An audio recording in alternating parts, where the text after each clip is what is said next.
Hey everybody, I'm back. It's been about 6 months since I posted a video. I apologize for that. I want to thank you guys for getting me over 21,000 subscribers. Keep up the good work. You guys help make this channel happen, and I appreciate all the subscribers and all the views that you give me every time you watch one of my videos. Thank you very much. Today's video is covering this beautiful Waltham pocket watch. It's a 12 size and it has a broken mainspring. One of the issues with it is it does need a full service, but it is running. Well, the mainspring is broken, so it's not running. But one of the issues is that the customer doesn't have the funds or doesn't want to spend the funds to do a full service and a mainspring. So we're just going to go ahead and replace the mainspring, get this up and running, and time it as best we can in the condition that it's currently in. That's one issue I'm finding with the economy. It is starting to crash. People are slowing down on their spending, and they're forced to buy the essentials only. One of the things that we're dealing with in America, just like they've been dealing with around the world. So here you can see I'm taking out the screws for the case. I'm removing one case screw, and these are split screws or half screws, so I can just kind of turn that last case screw off and pop the movement out of the watch. Put the case aside. Now let's take some time and get the hands off of this watch. We'll kind of move this out of the way. We'll get the plastic onto the dial so we don't scratch the dial. I'm going to grab my hand tools and gently pry off the hour and minute hand. Once that's done, we'll move to the second hand and we'll pry that one up very carefully. And we can remove the plastic and put the hands aside for safekeeping. Once the hands have been removed, we can go to the next stage, which part of the disassembly is removing the dust ring. And before all you guys who know a whole lot more than I do tell me that I forgot to put the dust ring back on when I assembled the watch, I did, and it only took me a couple of minutes to take the watch back out of the case and put it on. So you'll see that later on in the video. So gently pry up on the dust ring. The dust ring's purpose is basically to keep debris from getting in the movement from the sides of the movement itself while it's in the case. Here you can see I'm going to remove the ratchet wheel on the barrel. So I'm going to gently unscrew this. This is a standard thread screw.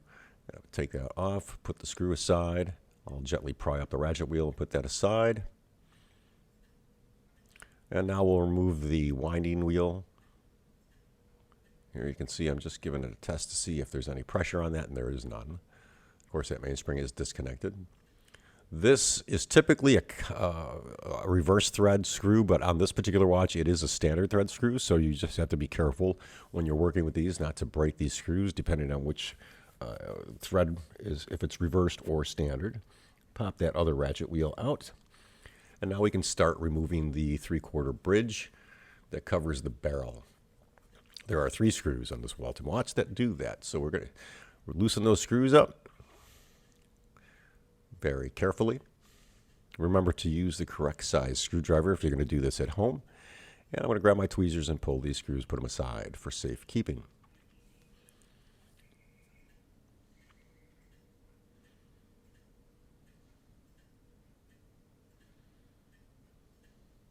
We'll pull the barrel, or we'll pull the bridge off and put that aside. I like to keep the bridge right next to the screws. Now I'll take the barrel clip out and we'll remove the cap. This is a non-clipped cap, so these two pieces just kind of fit together.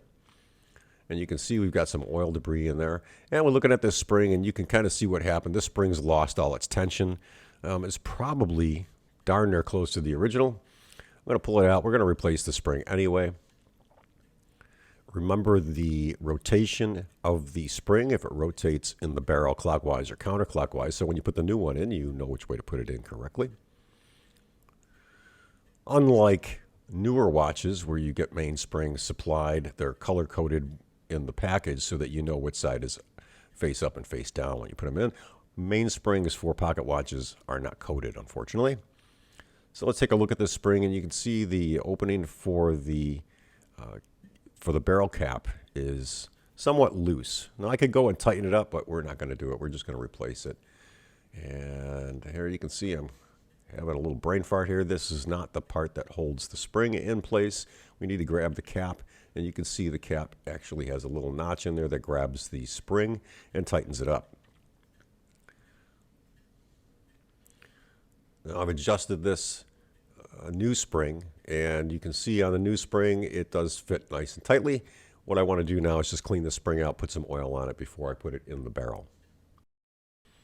And if you are confused as to which way it goes in, you can always double check the winding rotation angle of the spring with the new cap or the barrel arbor. So either way, you can figure it out which way the spring should wind depending on how it fits in the watch. So here's the barrel, and I'm going to find my mainspring winder, and I'm going to find the plug that fits that perfectly. And you can see I've got a nice plug that fits in. It leaves me about a 2mm gap, which is what I want. And that gives me enough room to seat the mainspring in the barrel.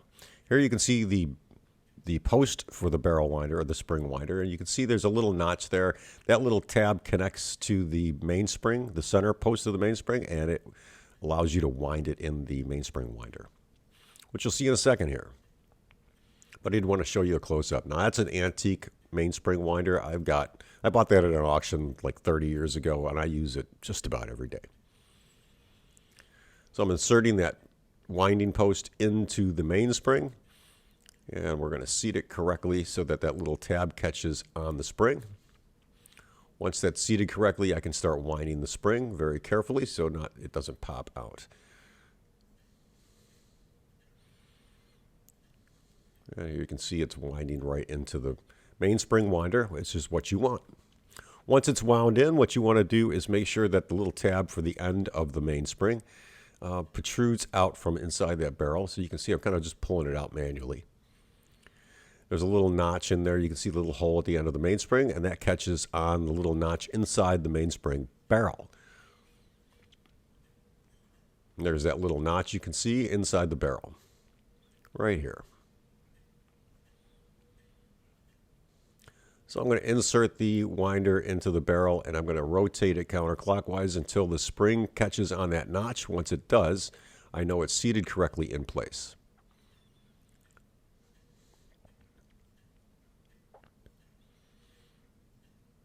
Once that's seated, I'm just going to grab one of my screwdrivers. I'm going to hold that spring in place, and I'm going to release the mainspring into the barrel, removing it from the winder. That's done with a little click of a button or a little push of a button, which I'll show you in a moment.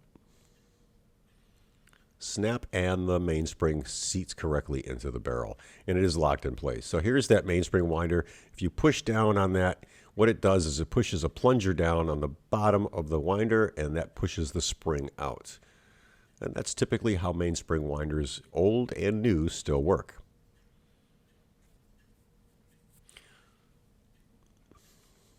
Now here's the ratcheting gear for the mainspring barrel, and you can see we've got a little notch there. I apologize for the location. I'm trying to get that in focus. But you can see there's that little notch right there, and that catches on the inner hole of the mainspring. So we're going to seat that onto the barrel and kind of snap it in place. I'm going to rotate a little bit until it catches on the mainspring. And now I'll put the barrel arbor in place. And this is keyed, both top and bottom. It's keyed on the bottom of the barrel so that it turns the mainspring barrel and winds the spring tightly while leaving the ratcheting part loose. And the top of it is keyed for the ratchet gear, which we'll put back at the end of this video. So you can see I've got that snapped into place. It's caught in, and now we can put the barrel back into the watch movement. These stages kind of go relatively quick. It's not hard to change the mainspring if you can get access to all the parts, kind of like this one. Since I didn't have to take the whole watch apart, it kind of does save me about an hour's worth of time. Probably another half hour because I didn't clean it. Although it should be cleaned, I'm not going to go and do that. I'm not going to waste the customer's money. And I'm just going to test to make sure the gears are seated correctly in each of the jeweled pinions. And once that's done, I can move on and put the 3 screws back into the bridge. So again, you're just going to tickle these gears until they all fall and seat correctly so that we're not going to do any damage when we tighten everything down. Once that's done, now it's time to put the screws into the bridge. There's a good shot of the bottom of the watch prior to screwing down the 3/4 plate.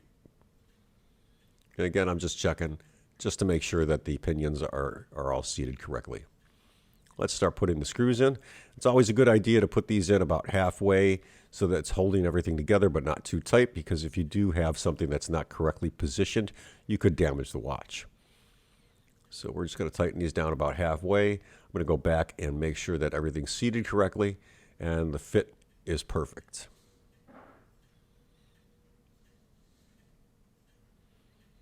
Once that's done, I can tighten each of the screws down a little bit farther and just make sure that each step of the way I'm not going to do any damage to any of the gears.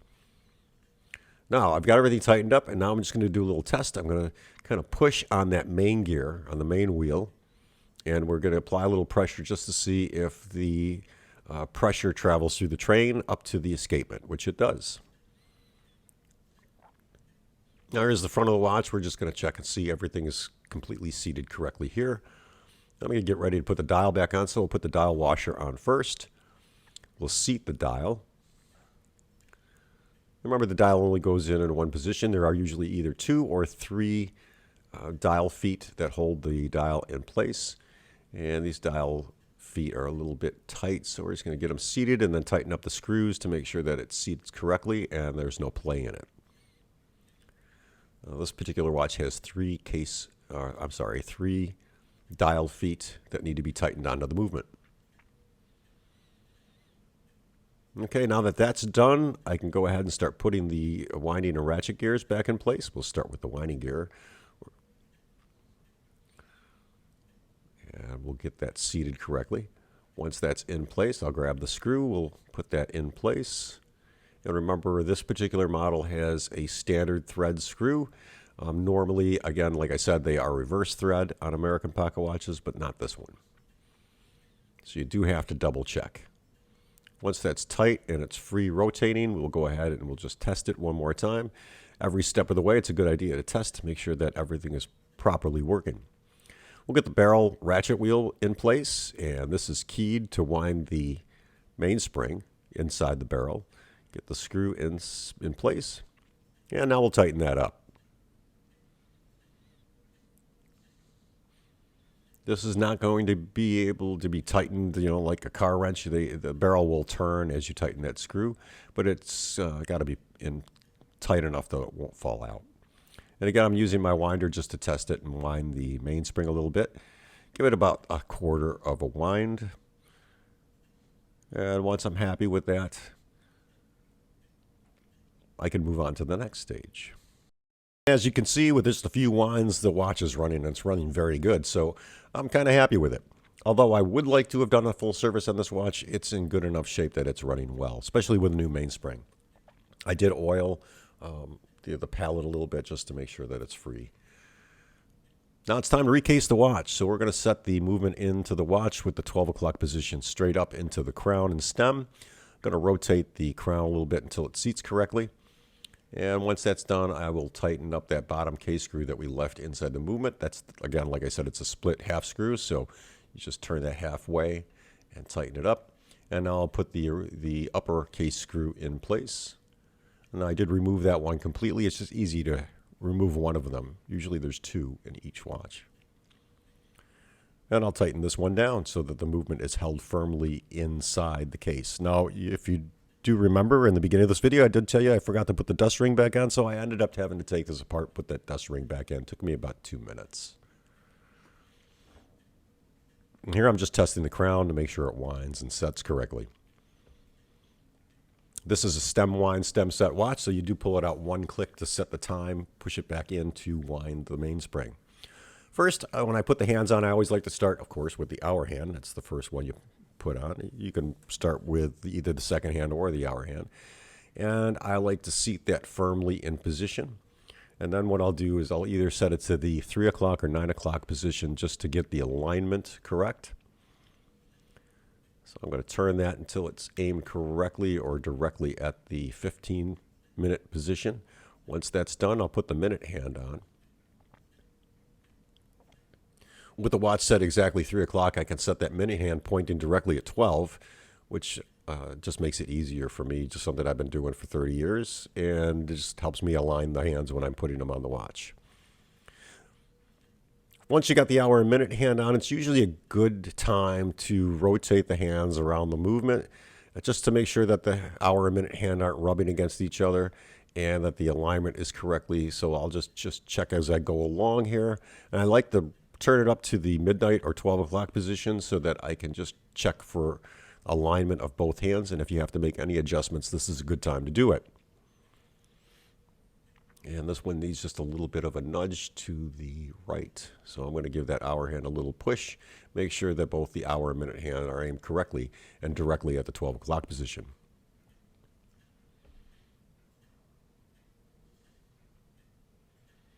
I love working on these old watches. They're just something about an item being made 150 years ago that still works today. Just, it says mounds about technology that we had back then, you know, for simple mechanics like this.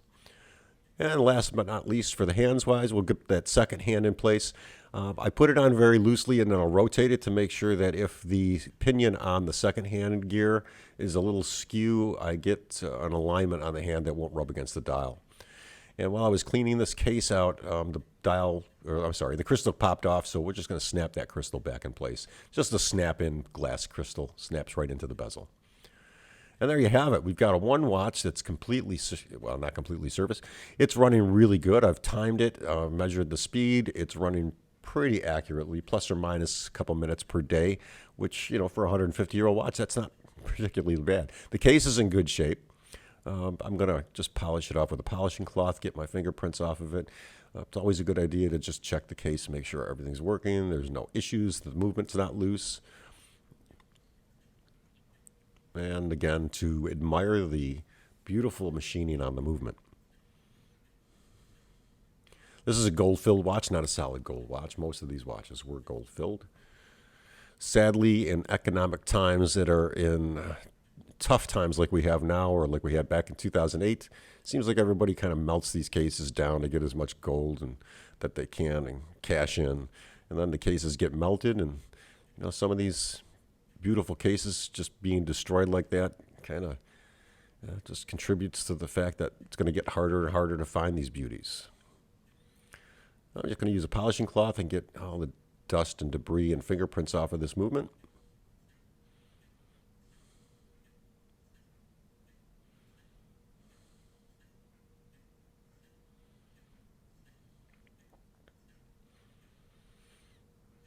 And I like to scribe into the watch what I did and when the month and year that I worked on the watch. So I'll put my initials in here, the date, the month and year that I worked on the watch, and what was done to it. For instance, in this case, I changed the mainspring, so I'll put a little code in there for the mainspring change. Once that's done, again, we'll just test the watch for a couple of days, make sure that it runs correctly, winds and sets correctly over time. Once it's done, I can call the customer, he can come pick up his watch. So guys, I'm going to call it quits for here, and in this video, come out next weekend, and we'll have another video up for you on a completely different watch. I appreciate you guys watching. Thank you for being patient with me while I got back to a normal schedule where I can get back to doing these videos for you. Thanks, and have a wonderful day.